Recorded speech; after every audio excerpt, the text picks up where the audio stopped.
ஆன்மீக அன்பர்களுக்கு அன்பு கலந்த வணக்கம்.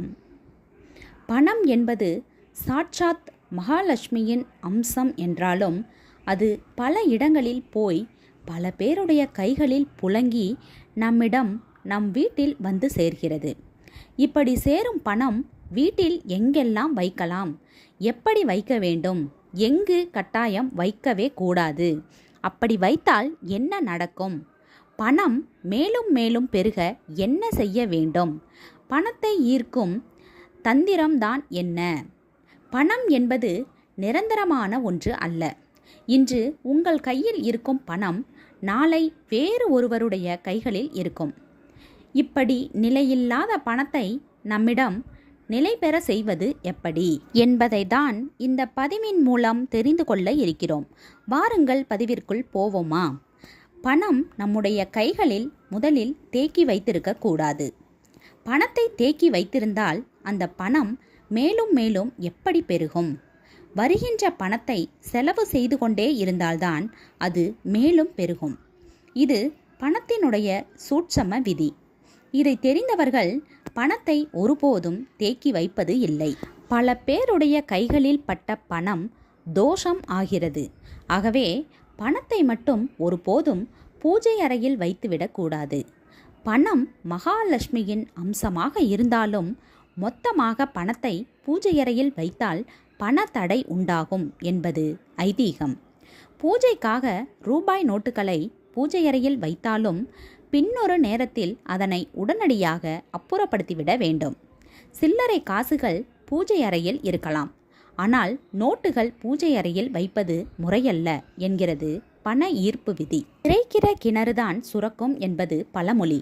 வைரத்தை வைரத்தால் வெட்ட முடியும் என்பது போல பணத்தை பயன்படுத்திதான் பணத்தை ஈர்க்கும் யுக்தியை கையாள வேண்டும். வீட்டை விட்டு வெளியே செல்கிறீர்கள் என்றால் பாக்கெட்டில் 10 பைசா கூட இல்லாமல் எப்பொழுதும் சென்று விடாதீர்கள். உங்கள் பாக்கெட்டில் பணம் இருந்தால்தான் அந்த பணம் வேறு ஒரு பணத்தை கொண்டு வந்து உங்கள் பாக்கெட்டை நிரப்பும். காலியாக வைத்திருந்தால் 1 ரூபாய் கூட உங்களுக்கு கிடைக்காது. பணத்தை வடக்கு முகமாக பார்த்து வைக்க வேண்டும் என்பது வாஸ்து முறை. பணத்தை பீரோவில் வைத்தால் பீரோவுடைய கதவு வடக்கு பார்த்து இருக்க வேண்டும். அப்படி பணம் வைக்கும் பொழுது நறுமணத்துடன் வைத்து கொள்வது கட்டாயம் ஆகும். சில்லறை காசுகளை ஒருபோதும் வீட்டில் அதிகமாக வைத்து கொள்ளாதீர்கள். சில்லறை சில்லறையை தான் ஈர்க்கும். உங்களுக்கு சில்லறை வேண்டுமா, பணம் வேண்டுமா என்பதை நீங்கள்தான் முடிவு செய்ய வேண்டும். வீட்டில் இருக்கும் சில்லறை காசுகளை ஆங்காங்கே நிறைய போட்டு வைக்காமல் முதலில் அதனை காலி செய்து விடுங்கள். நோட்டுகளாக எப்போதும் வீட்டிலும் பர்சிலும் வைத்து கொள்ளுங்கள். வீட்டை விட்டு வெளியே கிளம்பும் பொழுது பாக்கெட்டில் சில ரூபாய் நோட்டுகளை வைத்துக்கொண்டு வெளியில் சென்று பாருங்கள், வருமானம் பெருகும். பணத்தை செலவு செய்துவிட்டு கணக்கு பார்ப்பது கஞ்சத்தனம் ஆகாது.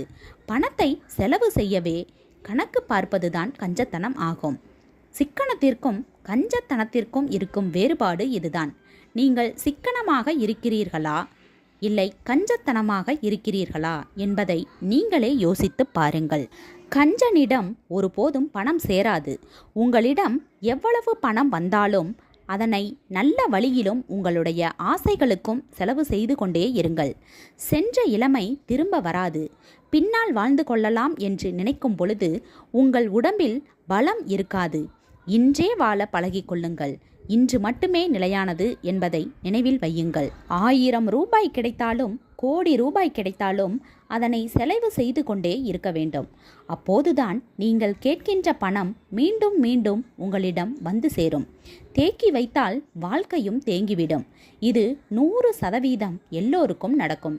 நீங்களும் ஒருமுறை முயற்சி செய்துதான் பாருங்களேன். இது போன்று மேலும் பல சுவாரஸ்யமான ஆன்மீக தகவல்கள் தெரிந்து கொள்ள நம்ம சேனலை சப்ஸ்கிரைப் பண்ணிக்கோங்க. நன்றி, வணக்கம்.